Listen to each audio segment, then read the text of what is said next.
my name is 𝗬cie𝘂'𝗿𝗲, and I own Bridging Business Solutions, and I am a systemologist. And so right now I primarily target the dental market, and I just actually signed up to work with Ari because I really believe in the model that he teaches.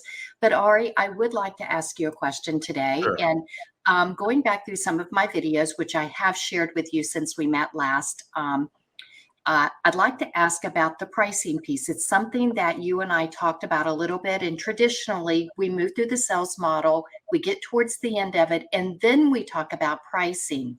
And you said, no, that should be talked about up front. So I'd like for you to talk about that a little bit, because going through an hour of presentation or even multiple meetings before we get to the price point and then the customer pulls away, I feel is a huge waste of my time.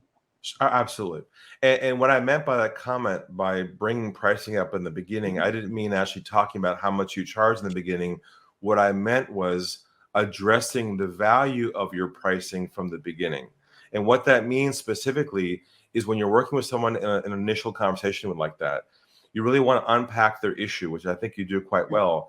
But what's missing is, I think, is to be able to what I call ROI, or basically financially help them understand what their losses are or lack of gains are by not having what you have.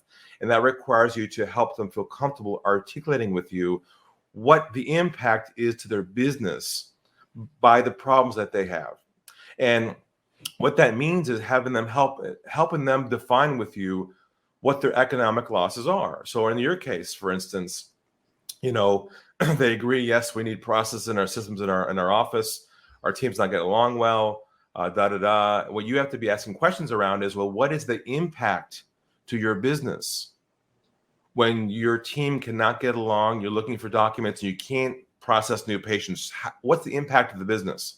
And they're going to say, well, You can say, well, what would you say it's costing you on average on a monthly basis to not have this in place? How much time does it take away from you? How much patients give me just a general idea on an average basis. What's the financial impact to your business by not having this in place? That's a great question to ask. And actually, I met with a dentist a couple of weeks ago, and it just so happens he's not taken on a new patient in more than 2 years because he is booked solid with his current patients. He wants to grow, does not have the ability to grow in his situation yet. When I got to the pricing piece, I gave him all, after hearing all of his issues, what he's going through, him identifying everything. Like I said, it says though he was ready to go until I brought up. Here's what was missing there. What I would have asked him was this: how many patients or how much revenue are you leaving the table right now by not being able to have more capacity to take more on? How much you think's out there? What opportunities out there right now that you're going to someone else? What would you guess, John?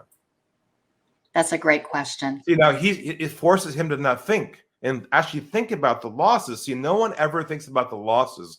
They think about the gains. Oh, I want to grow. I want to make more money. And it's like this pie in the sky idea. They don't think about now how every single day. I would imagine he's losing at least $500,000 a year. Okay, now if you get there with someone in the beginning, your price is a no-brainer. It's never expensive.